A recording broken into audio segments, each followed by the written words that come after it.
네, 여야가 원구성 협상을 놓고 이견을 좁히지 못하는 상황에서 여러 현안을 놓고 대립과 충돌이 계속되고 있습니다. 주요 이슈에 대한 민주당의 입장과 계획, 김현정 민주당 비대위원을 화상으로 연결해서 들어보도록 하겠습니다. 위원님 안녕하십니까? 반갑습니다. 네, 반갑습니다. 네. 비상대책위원 김현정입니다. 네, 원구성 진행 상황부터 짚어보겠습니다. 여야 원내대표가 오늘 오전에 만났지만 입장 차이만 이제 확인을 하고 헤어졌는데요. 과방위원장 자리를 놓고 여전히 평행선을 달리고 있습니다. 야당인 민주당에서 과방위원장직을 가져가야 한다고 주장하는 이유 궁금하고요. 또 원구성 타결을 위한 해법은 뭐라고 생각하시는지 들어볼까요?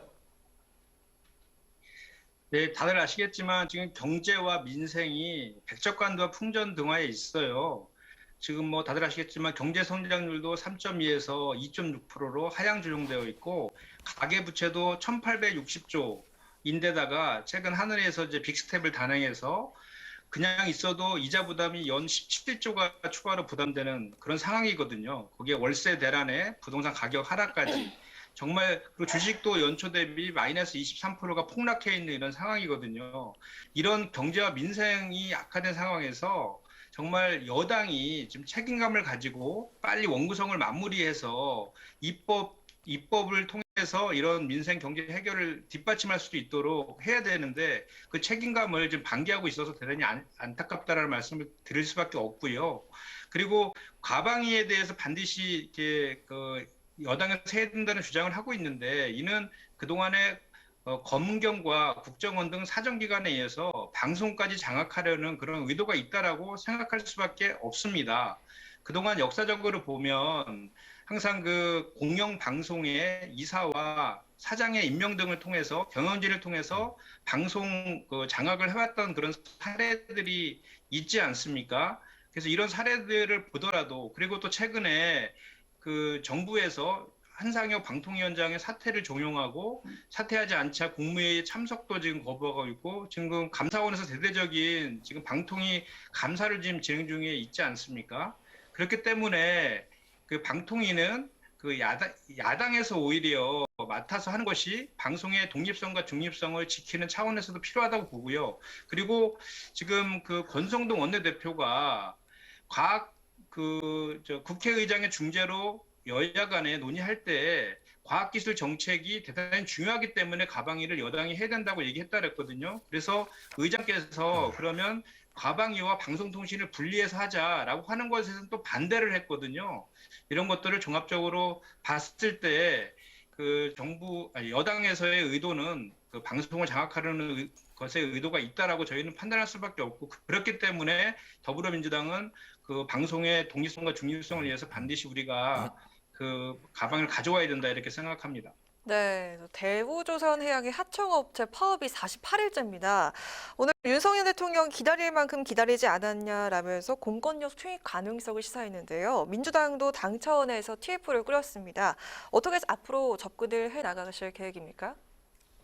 예, 먼저 윤석열 대통령이 그 엄정한 법 집행을 얘기한 이후에 경제노동 관련 장관뿐만 아니라 그 법무와 행안위 장관까지 같이 해서 5개 부처 장관이 이례적으로 그 법치주의 확립을 이야기하고 공권력 투입과 그 손해배상까지 청구할 수 있다는 취지의 그런 기자회견을 했는데요. 대단히 접근이 본질적인 문제 해결에 대한 접근이 아니다라고 생각합니다.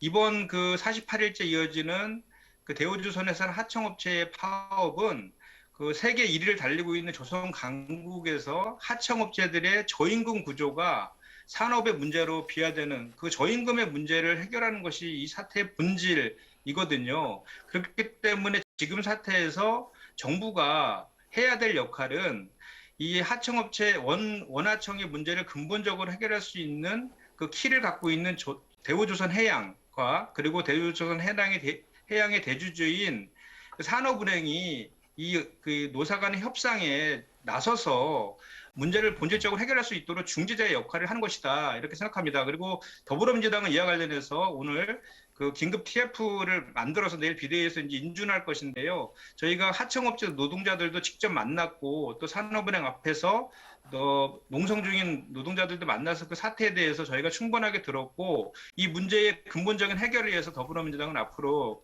강하게 대처하겠다 이 말씀을 드립니다. 네.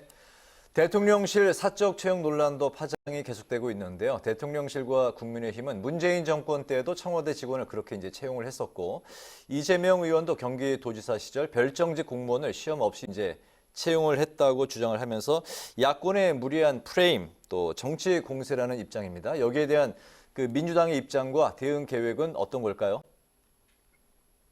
네, 여론조사를 보면 국정지도가 지금 30%대 초반으로 지금 주저앉았고요. 그 가장 큰 이유 중에 하나가 바로 이게 인사문란이라는 것이 이미 확인되어 있지 않습니까? 이 문제의 본질을 전 정권 탓을 한다고 해서 이 인사문란, 인사 참사에 대한 본질이 바뀌는 것이 아니거든요. 그래서 이 정부는 이 국민의 눈높이에서 상식적인 수준에서 하루빨리 이 인사 참사에 대해서 사과하고 제대로 된 인사검증 시스템을 구축하는 것이 본질이다 이렇게 생각합니다. 네, 오늘 그리고 말씀을 네.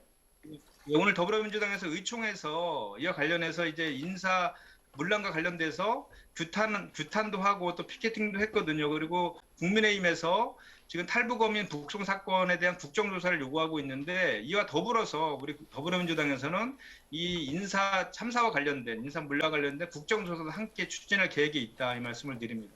네, 고맙습니다. 오늘 말씀 잘 들었습니다. 고맙습니다. 네, 고맙습니다. 네, 지금까지 김현정 민주당 비대위원과 이야기 나눠봤습니다.